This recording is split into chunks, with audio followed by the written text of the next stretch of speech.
What's up, guys? Ballybro here. Today I will be talking about this little Balisong right here called the Chroma v2.5. It is not a review, as this Balisong is discontinued and being replaced by a v3 on Chroma's website. And you also might have noticed I called the manufacturer Chroma and the Balisong Chroma. They are the exact same. This is called the Chroma Balisong, and the guy who makes it calls himself Chroma. So, a little weird, but it's really not that big of a deal. I think almost every company actually does that for the most part. You got Squid Industries with the squid trainer and stuff. It's just kind of named directly after him. So, this Balisong costs me $75 roughly with shipping. It is coming out of Germany, which is very surprising to me because Germany has extremely restrictive knife laws, at least when it comes in terms of carrying them. Like the biggest knives, or the main knives you'll ever see come out of Germany, are like cooking knives, like chef's knives. And they're all super nice quality most of the time, very good, but that's all you usually ever see. Balisongs aren't very popular there because, well, they're very illegal. You can't own Balisongs. I'm pretty sure you can't even own them. Carrying them is definitely a no, but owning them I'm pretty sure is also not allowed in Germany. Although there might be some caveats to that, because there's a YouTuber named Pancake Flips. He's actually the way I found this thing, and he flips slide blades on his channel, so maybe it's just not enforced very heavily. I don't know. But from what I remembered, Balisongs definitely aren't legal there, I thought. So it's pretty cool to see one coming out of there, especially one of this quality. It is a 3D printed design with ball bearing weights in the tip and these big old bolts in the back to add end weight. All of this gives it a neutral bias, as people call it. That just means it has a relatively neutral distribution, and all of the weight is focused in the tip of the blade and ends of the handles. It gives it a very nice flow. You can do nearly anything on this Balisong. Actually, I think you can do just everything. I don't think there's one trick I don't know how to do on this. There's tricks I don't know how to do, but the ones I do know, I can do on this just fine.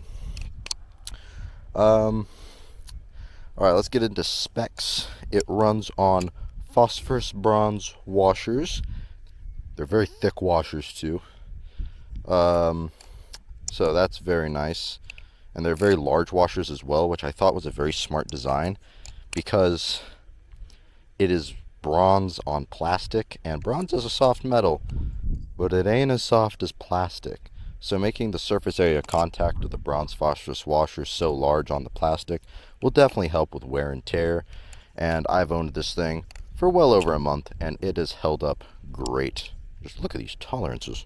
For plastic, that's great. That's better than a squiddy. Very good tolerances. It runs off hidden Zen pins, as you can see in there. They're very well done. The handle gap has shrunk, but this is where it has stayed, and it has stayed like that, very firm. There's no handle slap, and I don't believe it will ever get it personally.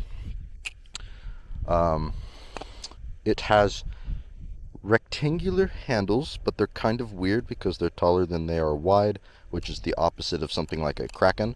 So you might have to get used to that, but really it doesn't interfere with any tricks once you get used to it, and it actually helps with things like chaplains, I've noticed. So really not a big deal. The pivots are kind of strange. They aren't standard. It comes with extra hardware, so like you'll get pivots and stuff. You won't get new washers, which you don't need new washers because, again, it's bronze phosphorus on plastic. They will last forever.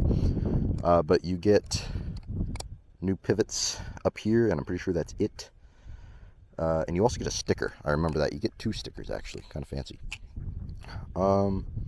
They're very thin bolts, and also they are hex bolts. They are not Torx bits. However, a T10 will fit in these just fine, and it will work without being stripped or damaging your T10 bit. And that is because these are very easy to tighten. They don't require much force at all before it starts to bind up. So the amount of force that needs to be applied isn't substantial enough to cause any worry nor issues. These ones on the bottom, however, require T15 bolts, and they are very well tightened. I've kind of messed with them in the past a little bit, and they're very well anchored down in there. However, you don't need to undo them, so I was just doing it to see what the inside looked like. I wasn't doing for any maintenance or anything.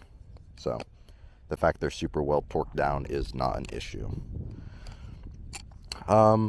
The blade design is very simple. It does have a bite marker indicator, and it works well. You will notice when it hits you, but it does not hurt or anything. It's just kind of an annoyance to feel. So honestly, I could flip this thing on the bite handle and do weird, funky stuff because of it. But it does work, so if you're really trying to train, it will let you know. It has a weird tip design. I forgot why he did that. He said he had a reason. I'm pretty sure it's just because it makes it fit inside of the handles really well. Very snug, but I think he might try to do more designs in the future, which is cool. But as of right now, he's not planning on anything. It has a... What should we talk about next? Let's think. I guess there really isn't anything for me to talk about now. Unless I'm forgetting something. Talked about the price, design, how well it flips, sound. Actually, never mind, I didn't talk about sound. It's extremely quiet. Very nice on the opening. Sounds pretty good, actually, but it's quite silent. You might notice on the closing, there's no bounce, there's nothing. It's very just dampened. That's because if I can get this to focus, if you look right on the inside there, you'll see a little rubber stopper.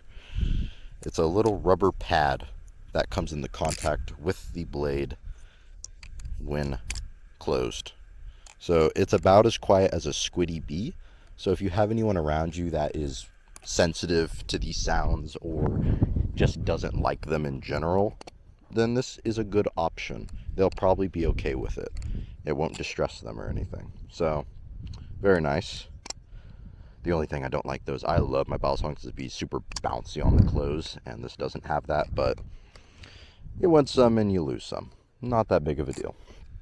Anyways, this was just me ranting about a somewhat new balisong that I got, the Chroma v2.5. If you find one on the aftermarket for a good price, I'd recommend buying it. See you guys later.